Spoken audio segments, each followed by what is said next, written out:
Life Audio.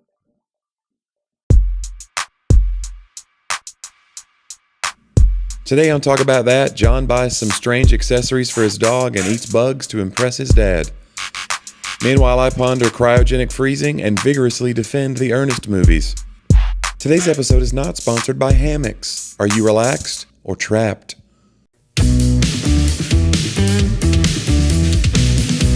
Coming at you from beautiful, exotic Nashville, Tennessee. It's Talk About That. I'm John with my buddy Jonnie. Hey guys, do you think Nashville is exotic? You know, it's one of the most popular destinations, but Yeah. I mean, it's not. You grew up here. Are you one of those people that's like, it's changed? It has, but People get it. bitter. But I'm not living downtown. That's true. But I like going downtown. I think it's interesting the people that move downtown to live in one of these loft things in the Gulch, Yeah. and then they complain about the music being so loud from the outdoor concerts. You're like, you live in Nashville. It's Music City, USA. That's why you moved here. Right. You know, in theory. Yeah, it's very interesting. Like you and I went out the other night for my birthday. Just me and you. It's just with our wives, and we parked.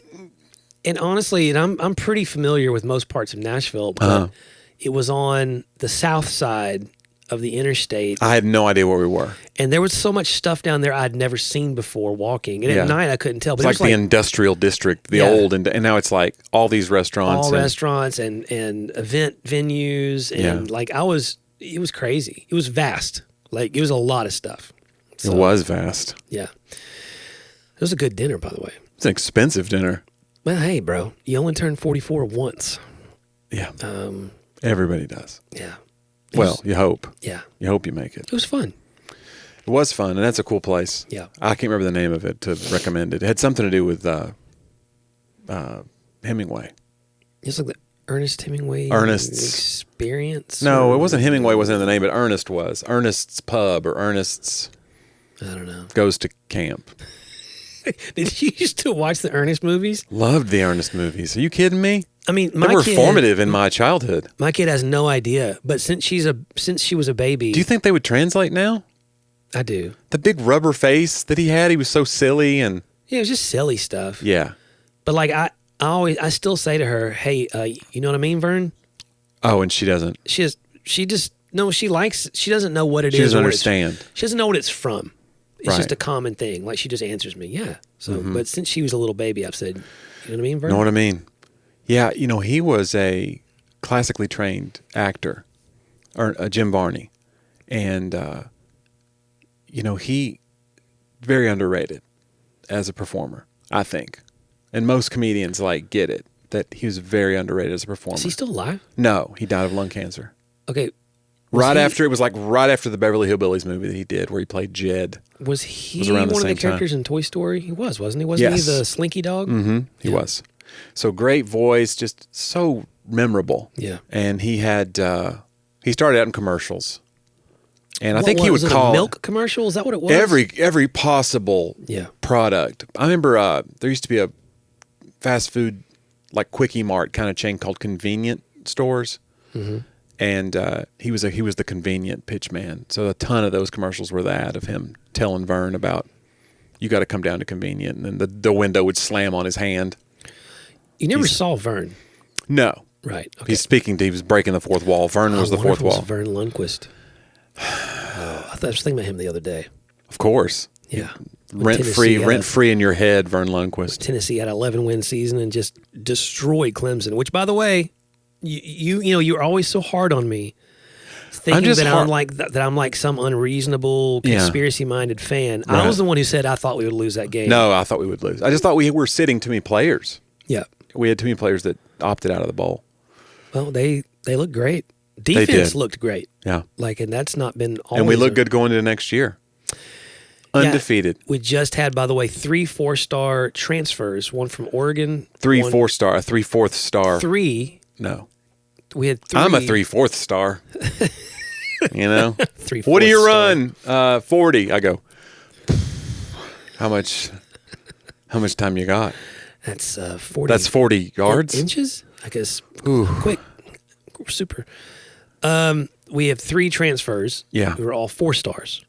So now you're all excited about the transfer portal. When Miami, people aren't flooding from our school into the transfer portal. It's not done us a lot of damage up to now. Well, we lost a bunch of players. We just were able Correct. to rally without them. The one that surprised me last year, sorry guys, we'll be off the Vol stuff in a second.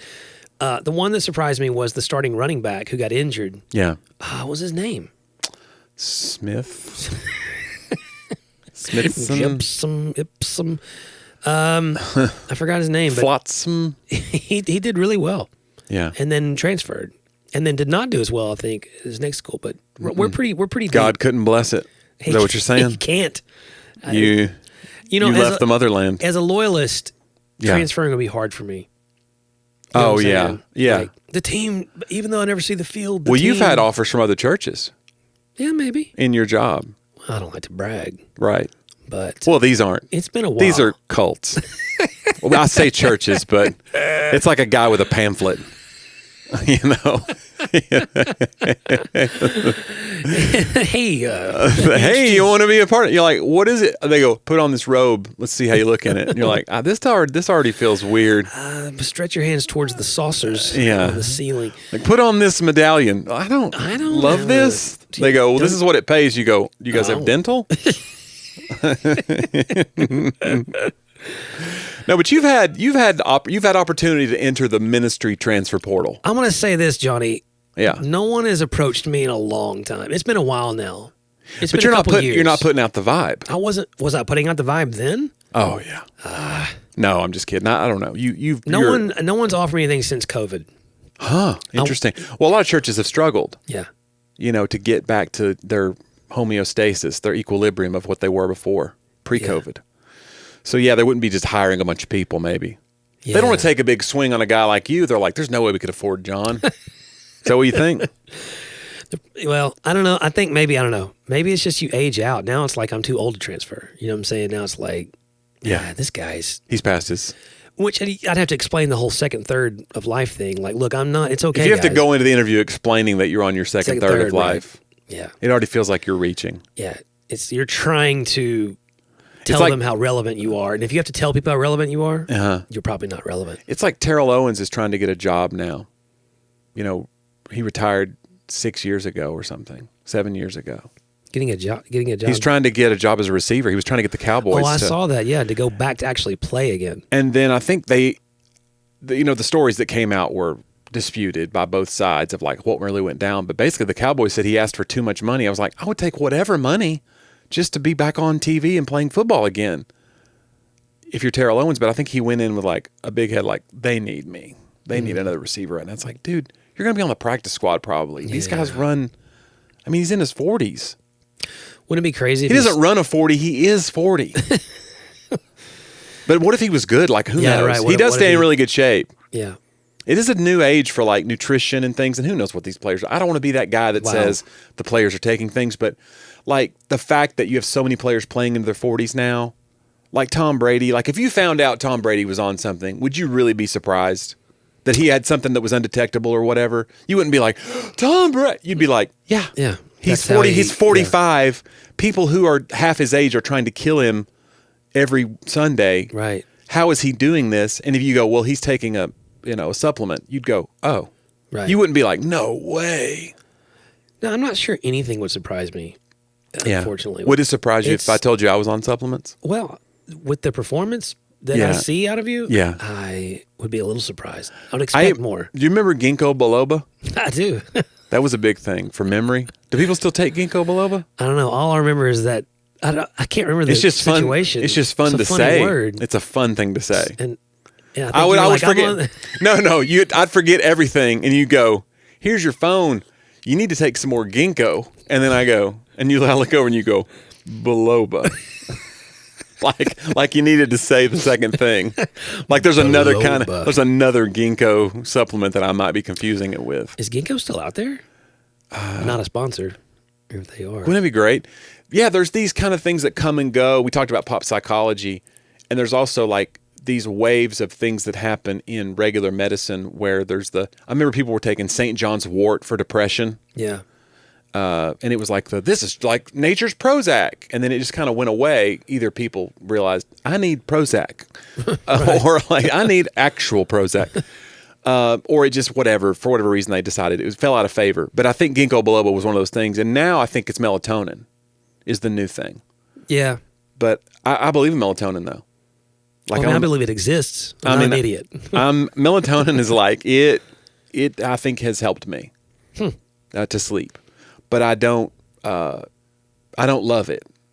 I just think that it helps me not get up 5 times a night. Do you wake up groggy? No. Interesting. So like it's better than taking diphenhydramine or Benadryl or whatever people take to sleep. Like I don't feel medicine head the next day, but it makes my dreams very vivid. Interesting. So I have nightmares that are like 10 times worse.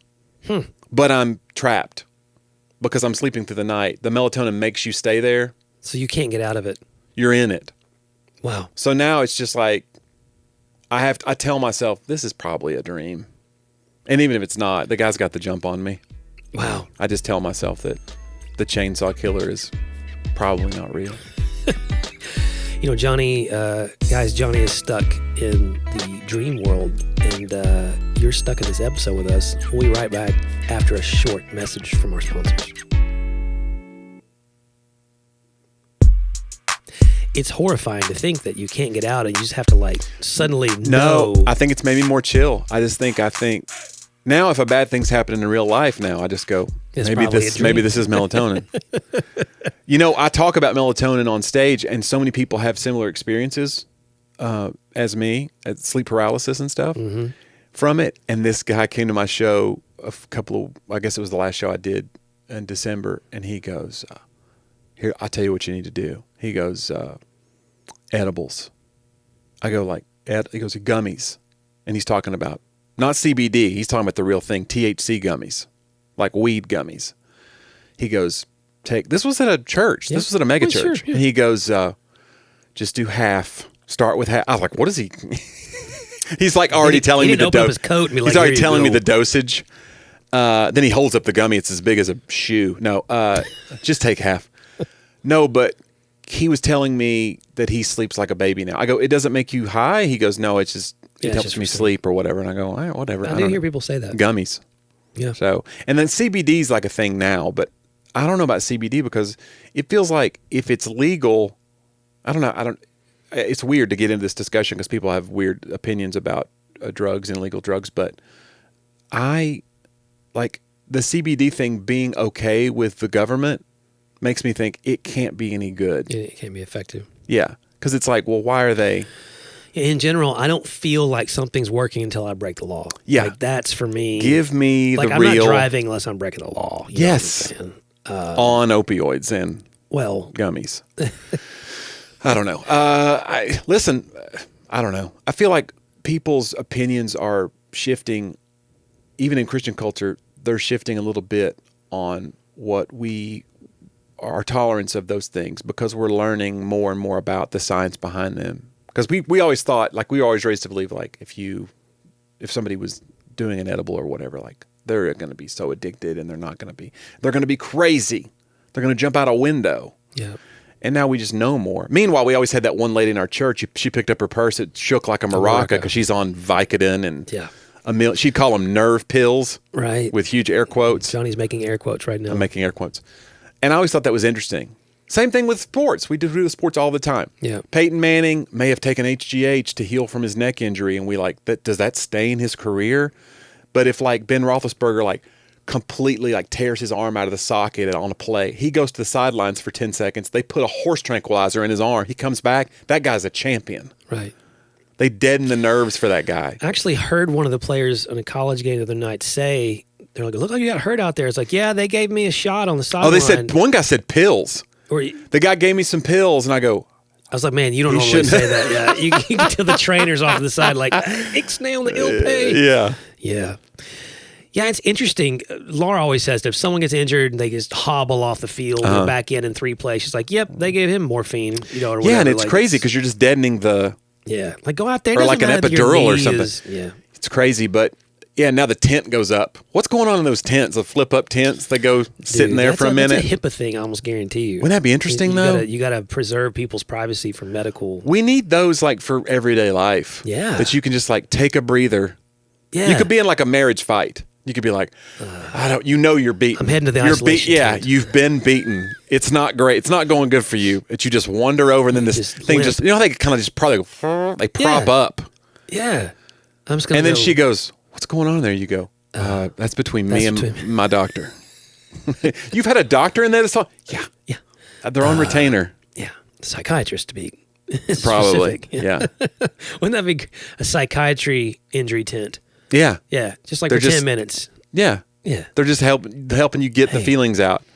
I remember Tannehill went over there when he sprained his ankle for the umpteenth time this year, and it was a few games ago for the Titans. And I didn't know there was a window in those tents of screen. So, like, he's in the tent getting analyzed or whatever, and then you see his head go, boom, he's popping up. Looking out to see, like, what's going on in the game. Yeah. And they showed a scene of it. I thought that was such a bizarre... Wow. He was like, they told him, you got to stay in this tent for a few more minutes while we do some tests on you. And he's just like, he just pokes his head up. It's so funny. That's great.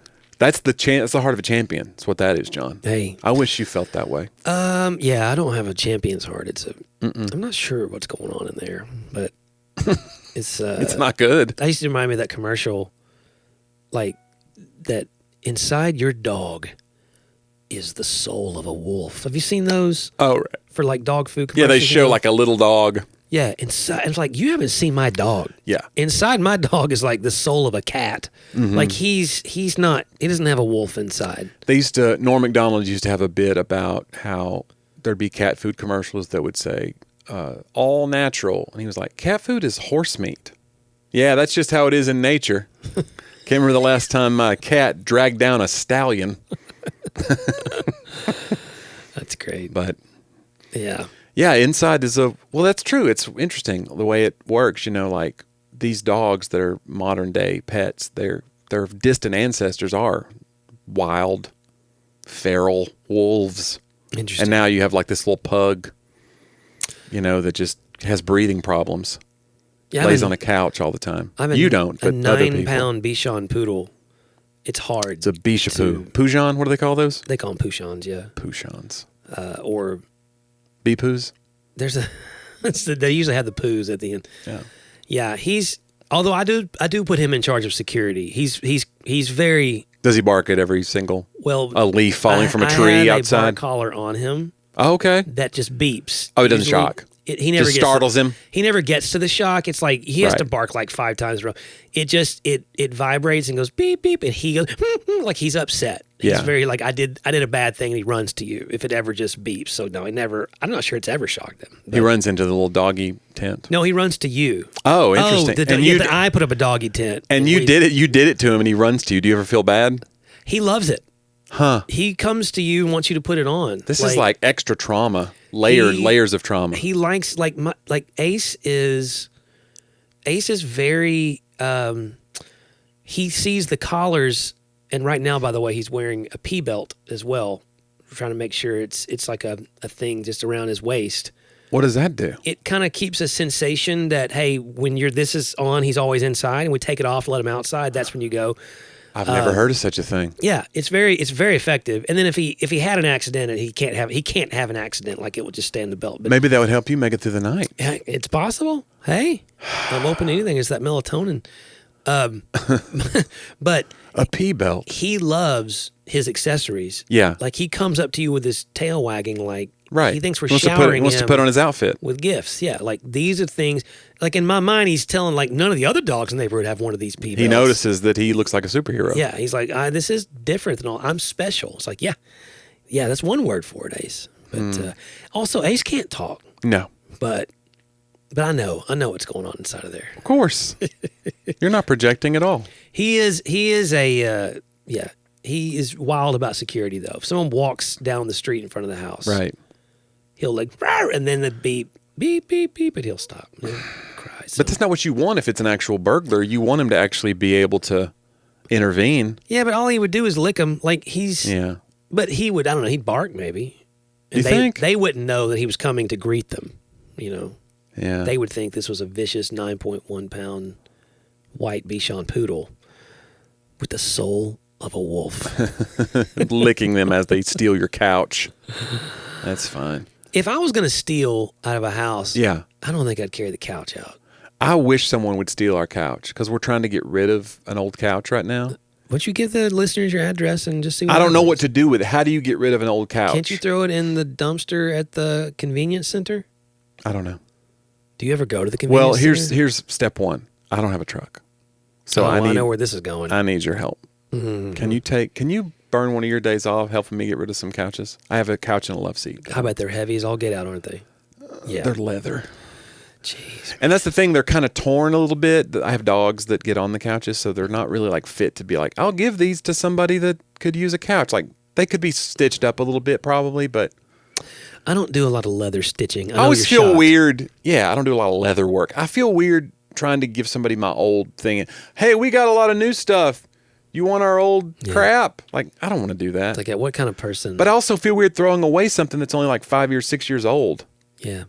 I don't mind taking stuff from people if it's Do you still in want good to? condition. Do you want to come get my couch? No. Didn't you just say, I have nowhere to put that. John? You have such a huge house. Find the room in the west wing. Guys, my house is not huge. You don't have room against one wall for this love seat. No. Laura, I hope you're listening right now. Send a strongly worded text right now to Jonnie. You throw an Afghan over the torn leather part, and there you go. Why don't you just keep it? You're the one. Listen, you're the big fancy comedian. I know. Out traveling. Well, all we the bought a time. couch, and so now we have to put it. There's nowhere to put it because the other and furniture's if you in want the to talk way. about somebody buying fancy things, Yeah. why don't you tell us about this couch? It's pretty nice. we realized we weren't hanging out in our living room at all. Yeah. We were watching TV in the spare bedroom You in don't- bed. You don't watch it in your own bedroom? We don't have a TV in our bedroom. Oh. We read like a whole thing about that, about how you don't want a TV in your bedroom because it makes you like associate the bedroom with like just vegging out and whatever. You want to sleep in the bedroom Yeah. or other things. And then so we go to the spare room, but now the spare room's become the TV room. Yeah. But we eat in there and stuff. We're eating in bed. Like, You have a bonus room too. yeah, but we never go up there. Because there's not a bathroom up there, so then you're just making you're just making laps back, and it's just not. Who's got time? Poor Johnny's got so many rooms he can't use them all. I know. And you want to talk about me? Yeah. But tell him about the No, couch. I do. So the couch, the idea of the utility of the couch is that like, let's get the couch that we really want so that we'll hang out in the living room more. And so it's got the whole like motorized recliner, like you'd see at the nice movie theaters. Has it been delivered? It's being delivered next week. Okay, good. Someone else is delivering it. Yes. Okay, good. You don't have to do anything. Yeah, because it's going to weigh like Because that's going to be as much as my really- hatchback. I've carried those before. And Yeah, they're heavy. it's not great. And we had to get the extra warranty because they go, oh, this does everything. And you go, some of this is going to break. So we had to add the extra, whatever, $200 warranty on it. But it's very nice. And so it's got the so it's a sofa, but the two edge seats recline and the center seat doesn't recline. But the center seat can either be like a seat or this back can flip down and be a whole console with cup holders and a desk and a... Wow. And it's got like this part flips up and it's got reading lights. Whoa. I was like, this is Jeez. my favorite couch. Yeah. So we thought, let's go all out. So we did, but now we have nowhere to put it because we have other furniture that's in the way. So we need you, the listener, to take our old crap that probably smells like our dogs. So You know, I bet that I know one time maybe somebody would want it because it's like they're a fan of the show. They're like, Johnny sat on this couch. Johnny's couch. I'll never wash it. Guys, you should No, wash it. I didn't wash it. That's the problem. I never washed it. You know, one time I had to have a piano moved. Someone was giving away a little upright. Did I help with this? No. Oh, said it he was doesn't little. sound like I would. So I called a moving company. Yeah. And they, because it, had to be moved from another part of Nashville to the house, and it was worth it. Oh, yeah. Because I've tried to move that thing. It's 1,000 pounds. Oh, they're awful. Yeah. No way. And plus, it's very fragile. One false move, the Well, and legs break and, off. you're gonna have to have it retuned regardless. And Sadie never plays it, Oh. so it's just sitting up there. Well, it's just a decoration, right? I don't know. It just makes you feel just- like you have culture I in feel your like you home. should have a piano in your house. I play piano. You know what I'm saying? I do that, Yeah. but I never play that one. Why not? Occasionally, I go up there if I'm leading worship on. It's upstairs. On a Saturday night, I'll go up there to check a key or sit down and play. But one of my goals, actually, we're talking about New Year's a lot. Yeah. one of my last year goals. Mm-hmm. Like there was a few jazz songs that I wanted to learn, or jazzy, like start to finish. Like there's a few licks and stuff that I wanted to train. Like I want to play this song, right, start to finish. And Jonnie, I didn't. No. So, but I mean, do you still sit down? Like most of our life, like if we're hanging out at your house or something and you're on the couch, you have a guitar in your hand. Do you still do that? What I usually have in my hand is my ukulele. Yeah. Which is my 6-string ukulele. So it's something though. And it's little enough that I can have it, and it's not so loud, and I can noodle with it. And I don't want to say it doesn't bother Curry, because there's 100% chance that it does bother her. But this is why my wife is a saint. Like I will noodle on this ukulele while we watch like some serious crime drama or whatever, and she just doesn't. She's used to it. I don't think she's ever once told me, "Will you stop playing?" I bet she likes it. You're a good player, one. Yeah, but it's so repetitive, and it's nervous. It's nervous energy. Do you ever learn new things noodling? Yeah, but it's gradual and it's incremental. It's not like I'm setting out to learn, Blackbird by the Beatles, and I go, I'll teach myself a part of it a day. It's just like in the experimentation of noodling, I go, that's whatever. I need to be better at it, because I think you reach the point on guitar where if you don't keep growing, you level off. I reached that point about 15 years ago. Yeah. And yeah, you did. They haven't scheduled me to play worship in a while. Huh. I did play keys the other day, just keys. I didn't have to sing or anything, and that was a lot of fun. It was in one of the Christmas services. Yes, I was at that one. And it had a bunch of lead lines that the piano had to carry, Uh-huh. And like one of them was like a do do do do do do do do, like it was like the Carol the Bells almost as embedded in the, and but wasn't the loop in there too? There was a loop, but not playing the piano. It wasn't a piano sound. Are you sure you weren't? I'm actually being. I actually played those things. Killed the mix. Okay. Well, they mixed it where the keys were still playing. Yeah. Even if the other parts. So. Because you can do that now in a church worship service. You can just mix somebody out and be like, "You're killing it out there." Oh man, listen to you playing that solo. Playing a track. I don't know how to play a solo. Yeah. I heard it. Yeah. Yeah. No, the tracks were there, but that was fun. There's a lot of concentration. Mm-hmm. And I realized. I need to sit down because I need some new songs for the show, and I'm trying to I've got a folder in my computer with like a bunch of 10-20% finished ideas. I'll have a great idea for a song, and I'll have like one or two lines or the hook of a song, and then I'll put it in a folder, and I need to just pull that folder out and just like grind on one for a day until it's done. But it's been a long time since you and I have written a song together. I know, we need to do it. We should do it a lot. We need to do it. It's a long time since I've written a song at all. I was telling someone the other day, my early bios had songwriter in it. Mm-hmm. And I regret that. Oh, okay. Number one, I didn't. You feel like it came off as... I didn't write good songs. No, I don't think that's true. Well, I think you had a lot of good songs. I didn't write a lot of good songs, to put it that way. But then later on, when books and stuff were happening, like that bio, I don't know where people find it. Did you write books and stuff on your bio when you... Guys, I write books and stuff. But like I'll be in some interview and they're like, what next? We're going to have John's and they'll say... And they'll say songwriter. I'm like, where did you find... Like, that's not what the publisher gave you. Yeah, it is interesting when that happens. It happens to me too. They'll have some ancient bio that you wrote 10 years ago. Yeah. Like I have my first special that I did was called Angry Sandwich, and it's out of print. Yeah. Like it's not even available. And I'm doing a show this weekend in Junction City, Kansas, and I went to their website to see the tickets and how they were selling, and it has his latest DVD, Angry Sandwich. Wow. I'm like, where did you find that? Yeah, like it's not on your website. No. I went to look to see where they had found it, and I could not figure it out. You Googled Angry Sandwich and the images, I bet. Yeah, it's a whole thing. AI was like, I can make that. Yeah. Yeah. I think that's kind of what a hot chicken sandwich should be. I've seen people call it an Angry Bird or whatever. Yeah. Yeah, the Angry Sandwich. But yeah, it's weird, and headshots are that way too. When you have because I have everybody does, but I've had my weight has swung so wildly over the years that it's just like there's no way to know what if you don't send them choose this photo. Yeah. Then they'll just go Google your name and be like, this looks good. And you're like, oh no, I'm all moon-faced in it. Yeah, there's some app or something I have that still has me with hair. Like the photo is me with hair. And that's been a while. Yeah. It's like a youth pastor, I'm probably 30. 29 or 30. Just fresh faced and had hope. Yeah. Sadie the other day goes, would you ever grow your hair back? And I was like, do you want me to grow my hair back? But I mean, she understands that some of it ain't coming back, right? Well, I think she's talking about, we started talking about like that. Like the horseshoe pattern. You want the George Costanza? Wouldn't that what it be like? Would it be George Costanza if you grew it back like the now? laser treatments and stuff. Oh, you mean grow it back? But what gets me like about you're those growing things, corn up here, like you just put the implants and stuff. Not like plugs or anything.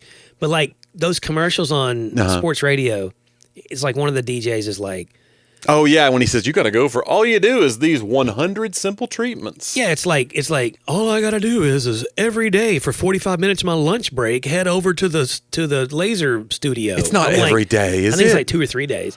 I'm like, my gosh. Okay, guys, there's no way. Is he eating while they do it? He has know. to. This is my lunch break.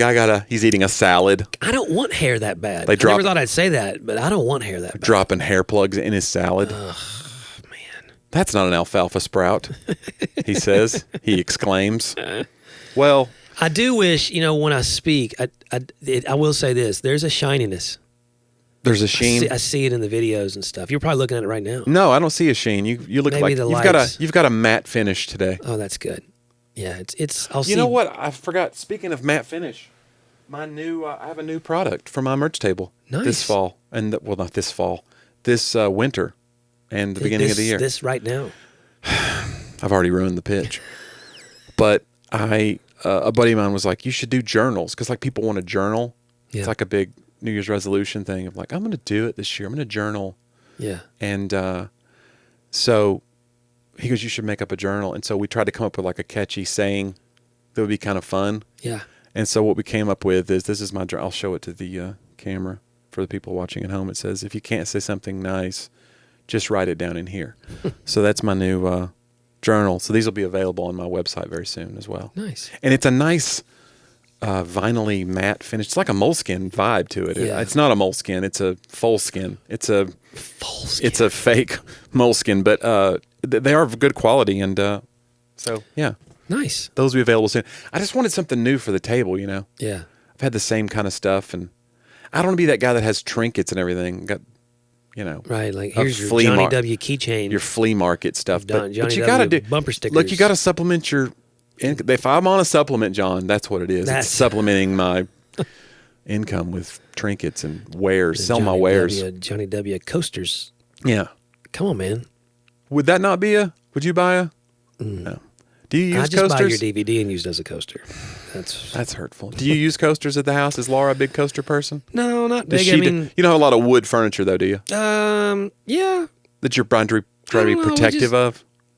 Well, like our bedside table stuff, we are the people that watch TV in the bedroom and veg there. Yeah. And it probably is why we have such sleep issues now that you're saying all that. But it's too late. I don't know. Well, it's that and the blue light, like keeping your phone. Like people don't, sometimes people look at their phone for the first 30 minutes of the day, and it's because that blue light immediately like gives you that, we're awake, everybody, and you can't get out of it, and it's messing with your dopamine and your flopamine and your...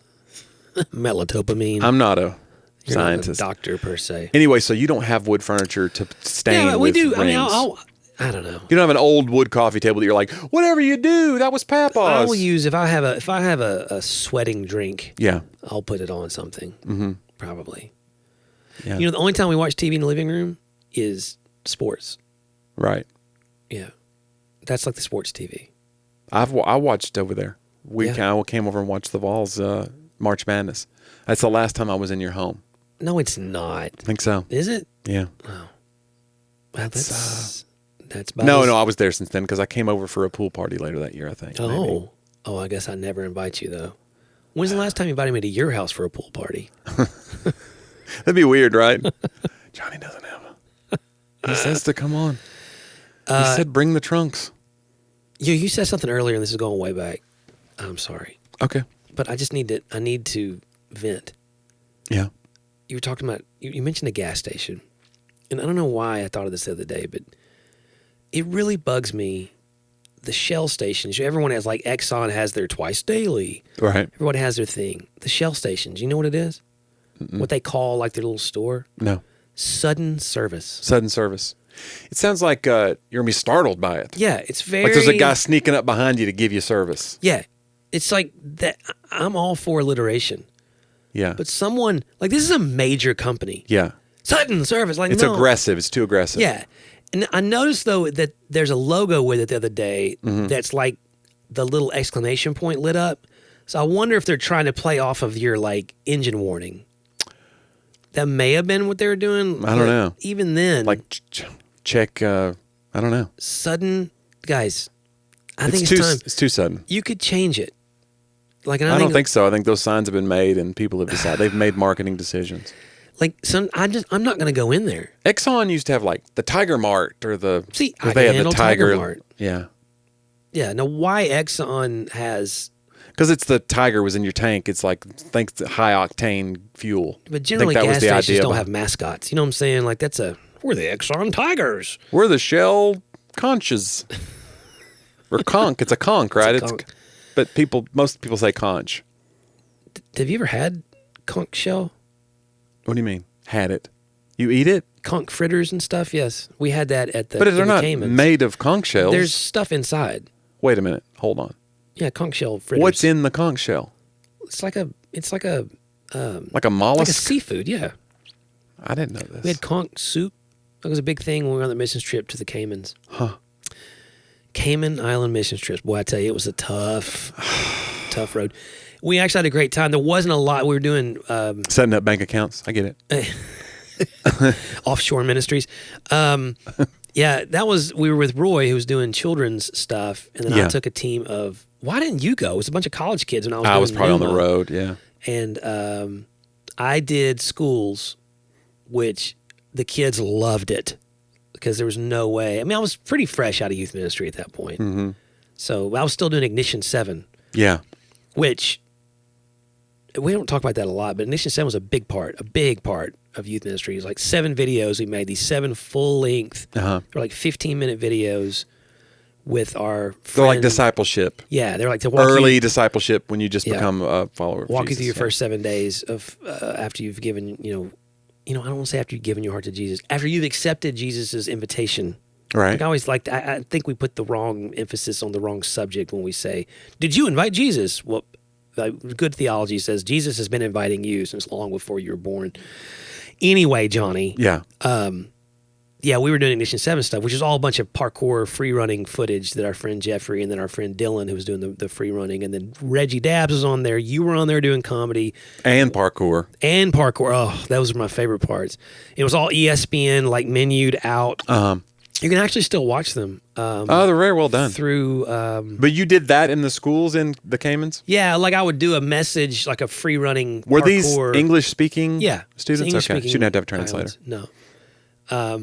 Yeah, I think it was great. It was a great trip.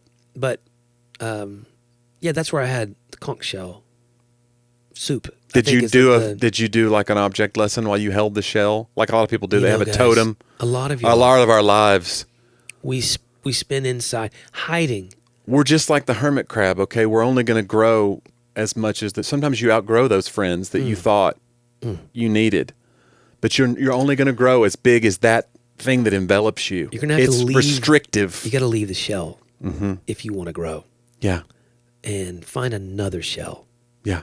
It was interesting. I was reading actually Rich Villoda's Deeply Formed Life today, and he talked about how the monastic, like certain monastic rhythms and practices are like that the believer has to leave the world, but you don't stay gone. You just re-enter the world in through a different door. It's a really interesting way to say it. Like you actually have to disengage.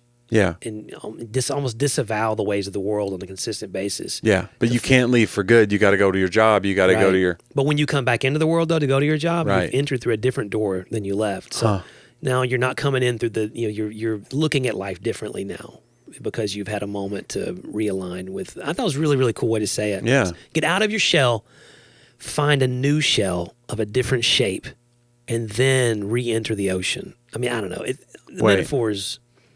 It's got to be... What's that thing that happens every year where all the crabs have to cross and they just get... So many of them just get run over by...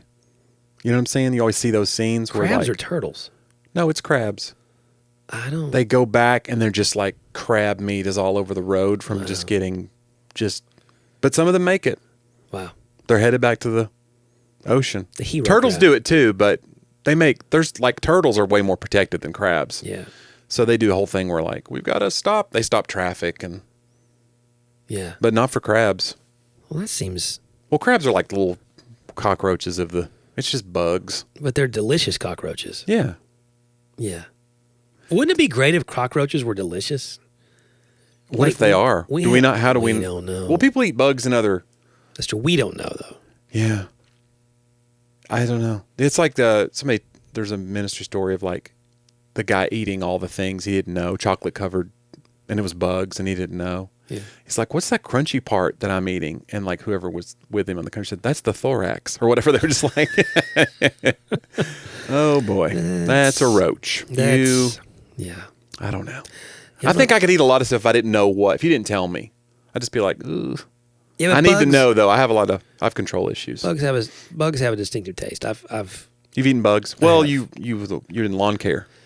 Well, yes. I had a scooter, so I mean, I was hauling. So one of my just going up to 40 miles an hour. Excuse me.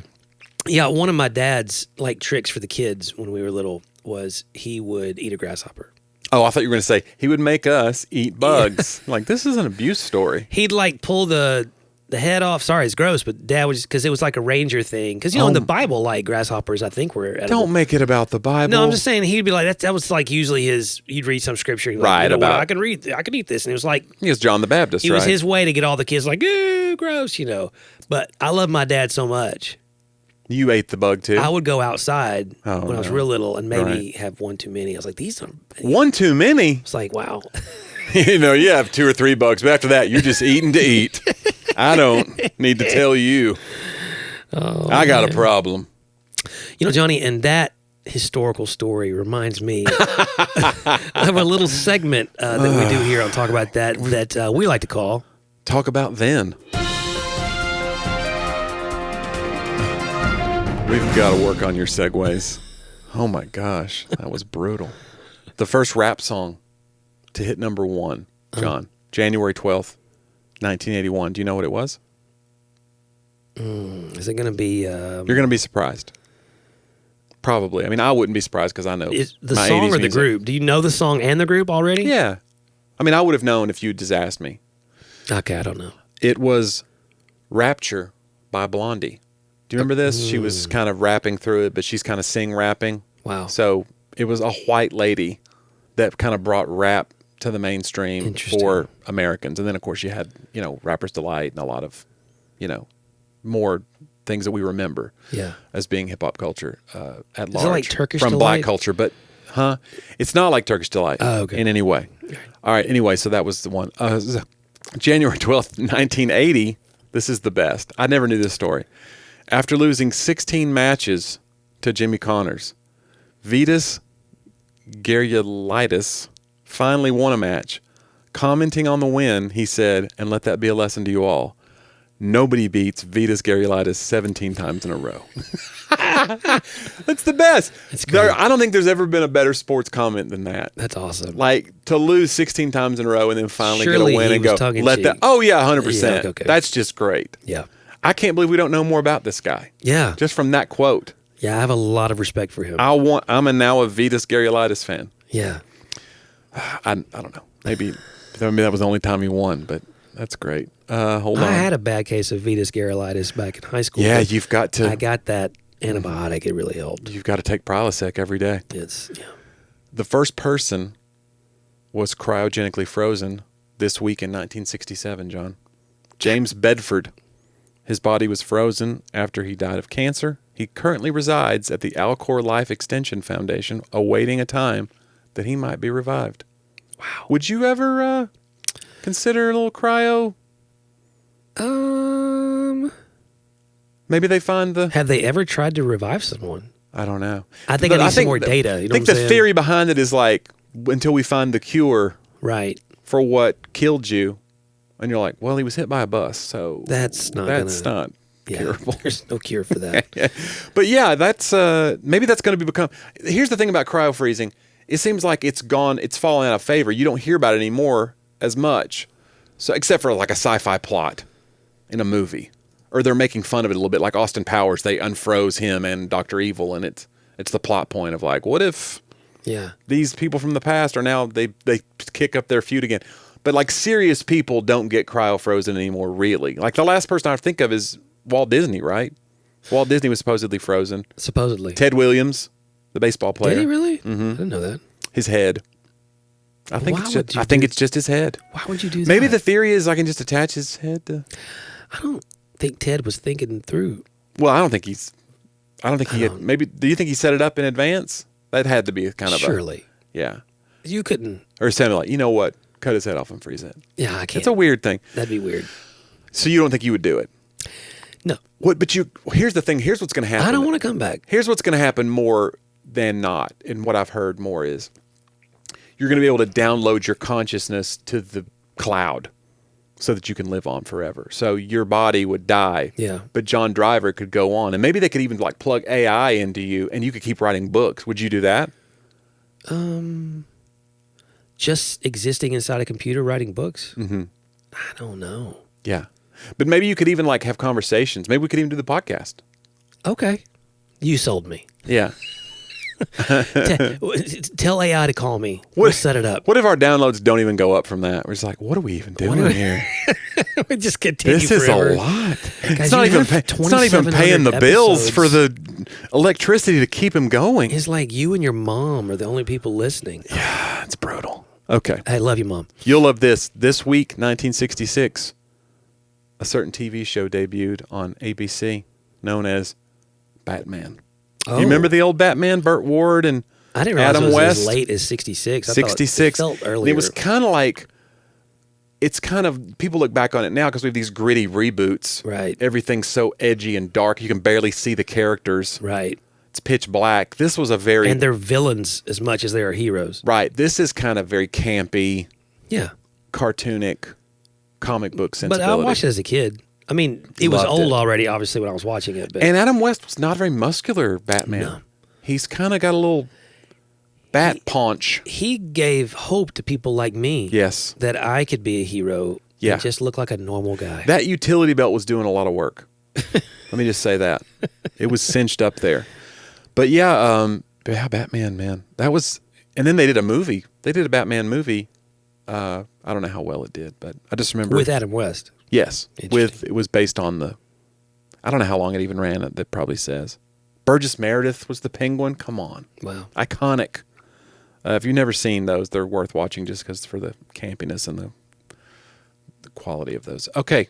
Hold on. I'm going to find something good here. Dynasty, the TV show Dynasty debuted. You were a Dynasty person? No. What about your parents? No? It was too edgy for the... They might. I don't think they did a lot of Dynasty. What year? We were more of a Knots Landing family. My parents liked Star Trek and stuff. Oh, really? Yeah.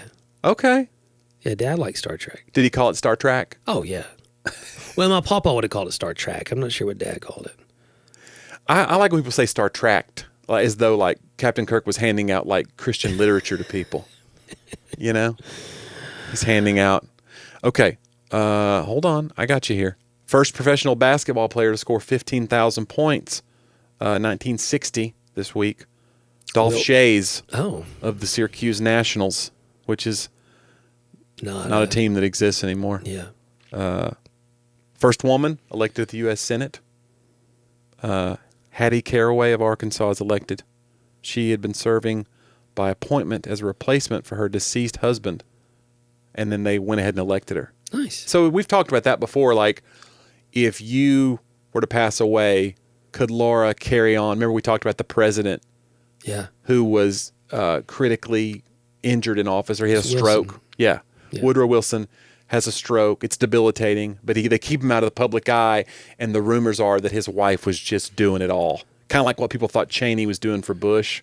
Well, that Bush was having all these public gaffes, but they're like, Cheney's running the show. Yeah. And I think the people thought that about Woodrow Wilson with his wife.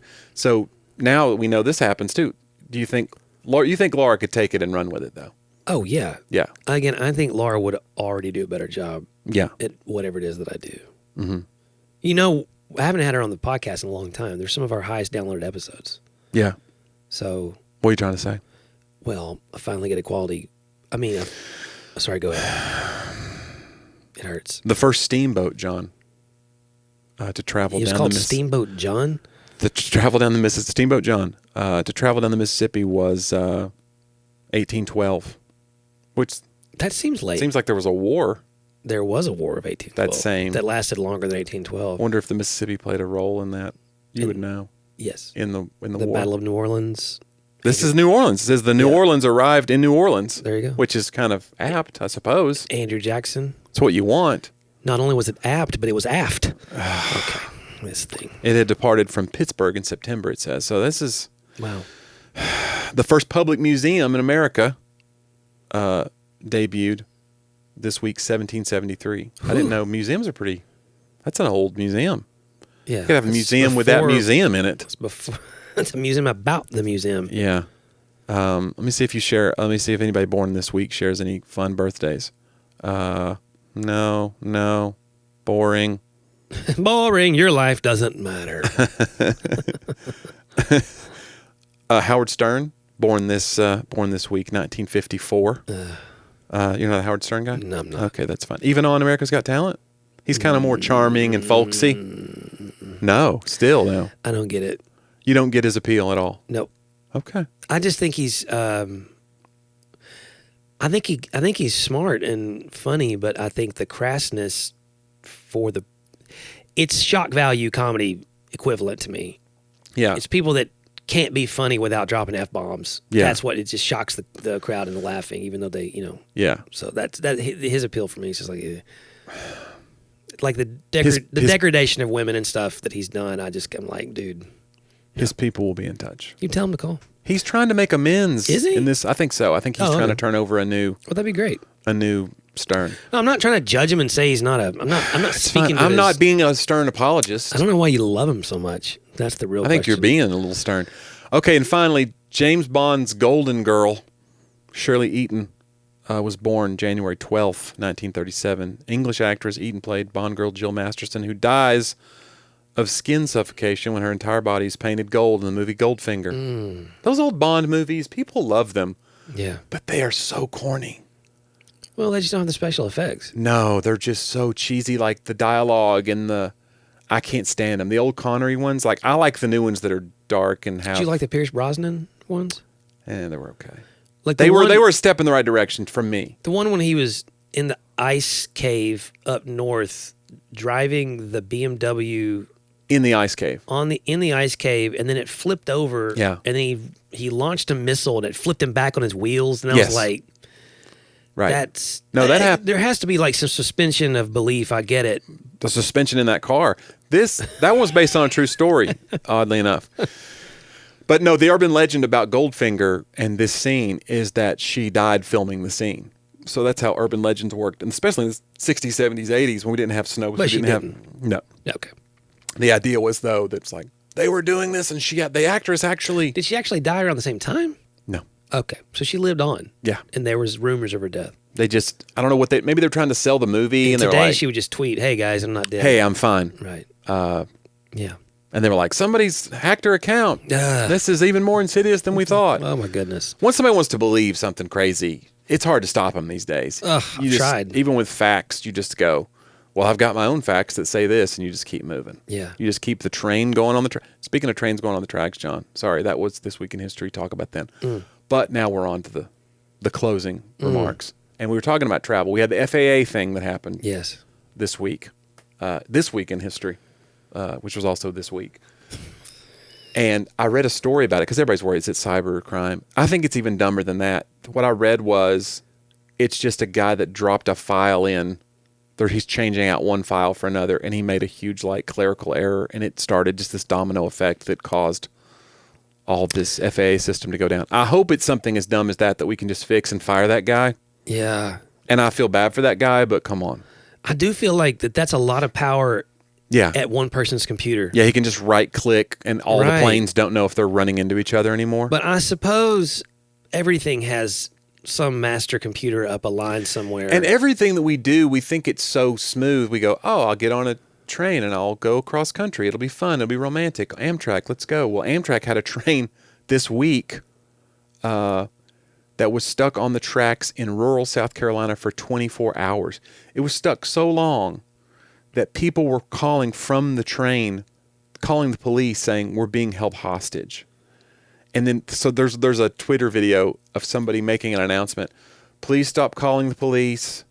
You're not being held hostage. And they're having to explain the situation. That's exactly what such a funny monotone announcement. This is not a hostage situation. That's exactly what someone who takes hostages would say. Right, it's very calm.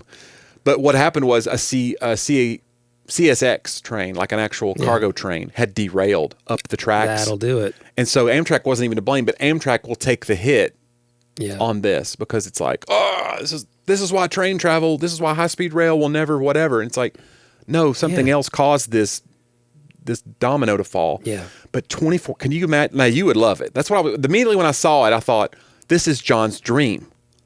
But I will say this, they had to stop letting people go to the bathroom or something. Like, it was something like, that's not so much they stopped serving food, they ran out of food. Yes, I say, as long as all the air's still working. There were pets on there, evidently. They couldn't, let the pets relieve them. It was like a whole thing of like, there are pets on there going to the bathroom. Things start breaking down. Great. Society begins to break down faster than you think when the bathroom. But meanwhile, you're just writing 8 chapters of your new book. So my new book proposal, which I'm not going to talk about in terms of what it's about, but it is historical biography. Mm-hmm. And I just did a word count right before we went on. Jonnie, it's as large as some books that I've written. Just the proposal. Right. So I guess I didn't. Yeah. I mean, I guess I wrote a lot in this last year on this. Your proposal to Laura was as big as some books. I read that thing. I was like, look, if she can even get through this, much less give you the right answer. But no, that's great. So, yeah, you got a new book in the works. That's exciting stuff. It's in pitch mode. Okay. So I had a big pitch this morning. It was pretty exciting. So, and now we'll continue to. Was it like a Zoom pitch? Yeah. They were seeing your face? Were they seeing your expressions and stuff? Yeah. Did you sell it? Did you have the uplight behind you? I did. Actually, I'd moved all the lights from this. They go, this guy. This guy knows what he's doing. This guy bought some lights. Yeah, all my friends who knew I was doing it, like, they're like, hey, be confident. Yeah. Be confident. I got that a lot. Right. Nobody's going to believe in your book more than you. You've got to believe in your book. I don't think I sound very confident. Like, I'm one of those, like, whatever someone's telling you to do, it's obvious that's what you need to they hear, see you're lacking it. So, but they were very encouraging. I had a lot of you included, a lot of friends who were very encouraging on this particular pitch. So, I don't know if I'm going to get the deal, but. No, you're going to get it. Confident. I feel confident on your behalf. How's that? Well, I am confident in the story, but I just don't know if it's me to write it or if this particular, You want to hand it off to maybe a real writer, a qualified, like person. Someone who, Can you really just be a history nerd and write a history book? That's the question. I mean, a history teacher. It's like the person who is a great player. Can they coach? Magic Johnson was one of the worst coaches in the Lakers' history. And he would get so frustrated that players didn't have his court awareness. Michael Jordan, same thing. He's an owner, and even as an owner, he's pretty terrible. Yeah. He's owned the Charlotte, not the Bobcats anymore. What are they? They're the Hornets again. So he's owned the Hornets, and before that, the Bobcats for years, like a decade. And they're historically bad. Yeah. And he's making all the moves. But he's Michael Jordan, and that's you. You're the Michael Jordan of... No, I'm the bad owner. You're the Kurt Rambis of. I'm trying to think of a nice role player that you could be. That you're the glue. You're the glue, John. Am I? Maybe. I don't feel. No, glue. You got it. But it is interesting when somebody can do something well, but they can't put it in layman's terms for somebody to get the concept of it. And I feel like you do some of that where you have to I have this deep thing from history or deep thing about spirituality, and now I've got to explain it to people and make it worth buying. Well, this particular publisher, they even told me, they were like, the kind of books we do, and it's a name everybody would recognize. They were like, we do a lot of books they have scholarly elements, but they're supposed to be readable for a wide audience. The kind of book you want to buy for your dad or whatever for Christmas, kind of wide audience, not white audience. Right, a wide audience. So, fat people. And I'm like, well, I mean, I want this has some of that appeal. Yeah, but it's also going to go deeply scholarly in places because my comps do that. Like the books I'm comparing to, That's what I'm, I think you're too scholarly. No, that's what I'm saying. I'm not that scholarly, so it ought to work out well. Like, this is John's attempt to be scholarly should be very readable for everybody else. Just like somebody else dumbing it down. They're like, oh, okay, I get this. Yeah, so that's as smart as I could have sounded. You know what I'm saying? Yeah. That's good. Yeah. Well, I think it's exciting, and I can't wait to. You read the synopsis to me before we started, right? Was that what you read to me? The 200-word premise. Oh, the premise. Yeah. No, the synopsis is 30 pages. Oh. Because it's that long. So what you read to me was not 30 pages? Hold on a minute. 200 words. Oh my gosh. It just went on and on. And speaking of going on and on, guys, it's about time for us to bring this podcast episode in for a landing. Just bring slowly. It in. And this is a full episode, but Johnny, I don't know if people know, but we're now also occasionally putting out mini-sodes. Little bite-sized talk about that. Yeah. We can't come up with a better name. Yeah. I like mini-sode. Mini-sode works. Talk about that nuggets. Talk about just TH. They're little 10-minute episodes where we kind of do a deep dive on certain subjects. You can check out our Patreon account if you'd like to support the show, though. Oh, that'd be great. Please kick in a few shekels. It helps us keep the episodes coming, and it gives us a reason to get out of bed in the morning, frankly. The melatonin makes it hard to wake up. It does.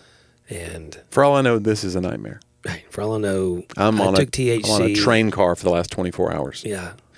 You should also check out Jonnie at johnnyw.com. You can find everything there about him, his comedy specials. You should go download social them. media, oh my goodness. track me, Instagram. His scientific experiments. Bad photography, terrible memes. Yeah. John's all over Amazon, 42,000 books he's written. It's unbelievable. Leave a review, and that helps people find his books. A good review. Yes. Yeah. If you're going to leave a bad review, why take the time? Don't do something else, man. Don't be hateful. Yeah. Don't be a troll. No. But yeah, you should check out all the stuff, man. A lot of episodes.